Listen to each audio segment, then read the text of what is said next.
দলিত নির্যাতনের ঘটনা ভারতবর্ষে নতুন কিছু নয়। বিশেষ করে বিজেপি শাসিত রাজ্যগুলিতে দলিতদের উপর নির্যাতন কখনো কখনো সীমা ছাড়িয়ে যায়। এমনই ভয়ঙ্কর ঘটনা ঘটল প্রতিবেশী রাজ্য উড়িষ্যায়। মেয়ের বিয়ের জন্য গরু কিনতে গিয়ে দুই দলিত সম্প্রদায়ের মানুষ গোরক্ষক বাহিনীর হাতে চরম নির্যাতনের শিকার হন। সামাজিক যোগাযোগ মাধ্যমে সেই ছবি ভাইরাল হয়েছে। এরপর সাধারণ মানুষ তাদের ক্ষোভ উগড়ে দেয়। বিজেপি শাসিত রাজ্যগুলিতে কয়েক বছর ধরে যেভাবে দলিত কন্যাদের জোর করে তুলে নিয়ে গিয়ে ধর্ষণ থেকে শুরু করে দলিত মানুষদের গায়ে প্রস্রাব করা থেকে পান করানো থেকে শুরু করে গোললুজার দিয়ে বাড়ি ভাঙা, যা নিন্দা জানানোর কোনো ভাষা নেই। একজন বাঙালি দলিত হয়ে বলবো, বিজেপি হিন্দুত্বকে বর্জন করা উচিত। উড়িষ্যার এই ঘটনায় দোষীদের দৃষ্টান্তমূলক শাস্তির দাবি জানাচ্ছি আমি। যারা দলিত এই ডোম বা আদিবাসী যারা, এই বিজেপি সরকার তো এদেরকে মানুষ বলেই কিছু মনে করে না, যে এরা একটা মানুষের পর্যায়ে পড়ে। এখন দেখা যাচ্ছে মমতাময়ী আমাদের যে মুখ্যমন্ত্রী উনি আছেন বলে শুধুমাত্র আমাদের অস্তিত্ব বেঁচে রয়েছে, নতুবা এই বিজেপি সরকার আমাদের অস্তিত্ব পুরোপুরি হারিয়ে দিত বা আমাদের অস্তিত্ব মিটিয়ে দিত।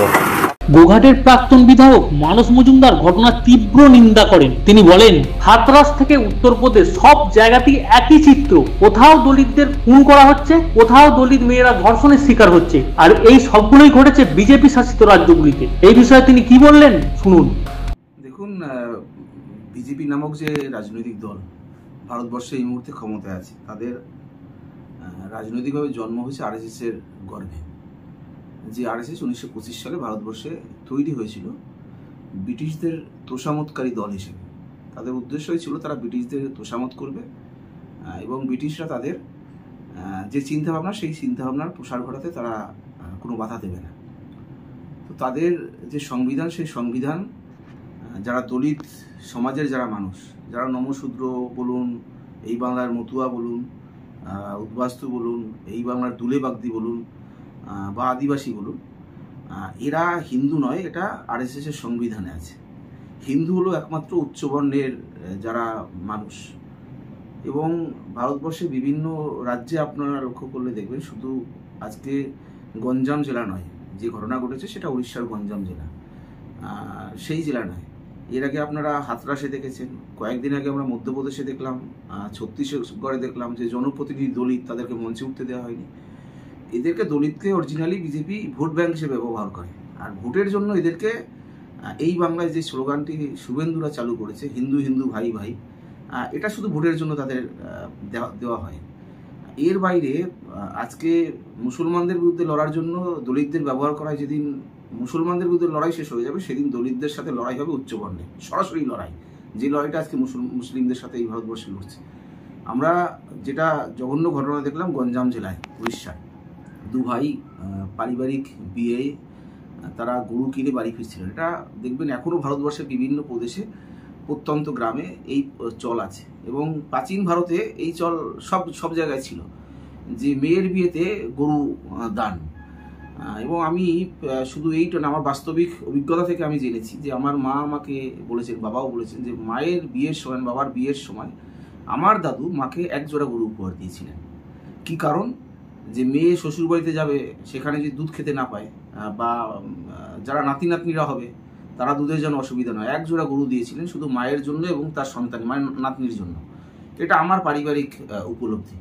এই গঞ্জাম জেলায় দুজন তারা গরু কিনে বাড়ি ফিরছিলেন, রাস্তায় গোরক্ষক বাহিনী, এবং এই গোরক্ষক বাহিনী তো অন্য কেউ নয়, এটা বিজেপির একটা সংগঠন। তাদের মানে ভাবনা এই জায়গায় যে গোমাতা, কিন্তু দেখবেন গোমাতাকে হত্যা করা যাবে না, কিন্তু দেখবেন এই ভারতবর্ষের যত বড় বড় নেতা, তারা উত্তরপ্রদেশ, মধ্যপ্রদেশ, রাজস্থান সহ বিভিন্ন জায়গায় যে গরু কাটার যে কারখানা রয়েছে, সেই কারখানার মালিক তারা। এই গরুর মাংস বাইরে যে বিক্রি করা হয়, পাচার করা হয়, সেটা করে বিজেপির বড় বড় নেতারা বা বিজেপির ঘনিষ্ঠ শিল্পপতিরা। এই ইলেকশনের জন্য যে চাঁদা নিয়েছেন, সেটাও এই গরু কাটার যে কারখানা রয়েছে, সেই কারখানা থেকে চাঁদা নিয়েছে এই বিজেপি।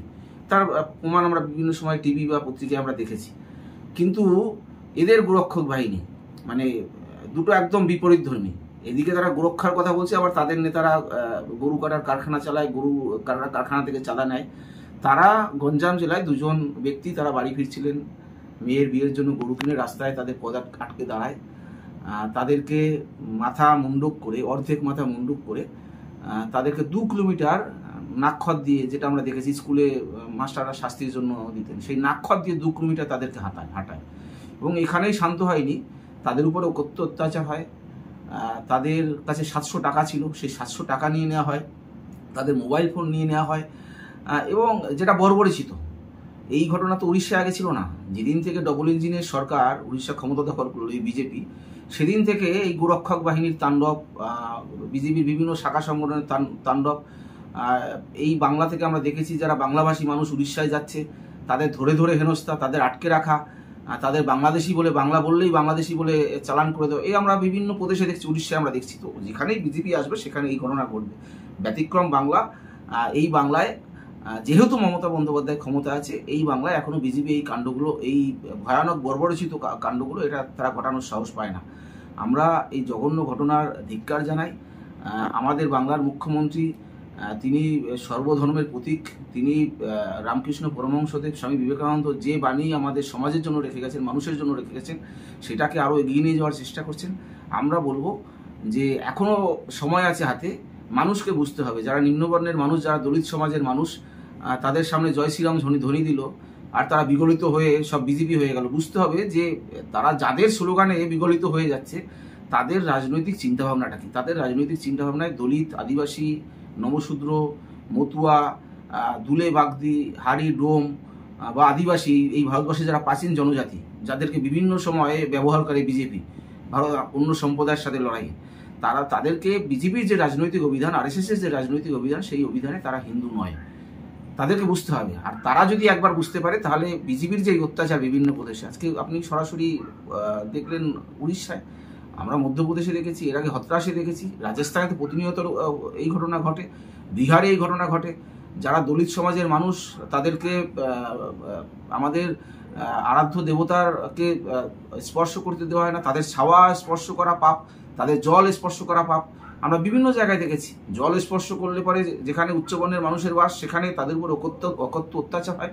তো এটা ভারতবর্ষে বর্তমান বিজেপি সরকারের জামানায় ভারতবর্ষে বিভিন্ন প্রদেশে এই ঘটনা ঘটে চলেছে এবং আরও বেশি করে ঘটবে যদি মানুষ, এই দলিত সমাজের মানুষ, আদিবাসী মানুষ, এই বাংলার মতুয়া, উদ্বাস্তু, এই বাংলার হাড়ি, ডোম, দুলে বাগদিরা সচেতন না হয়, এই ঘটনা আরও বেশি করে ঘটবে।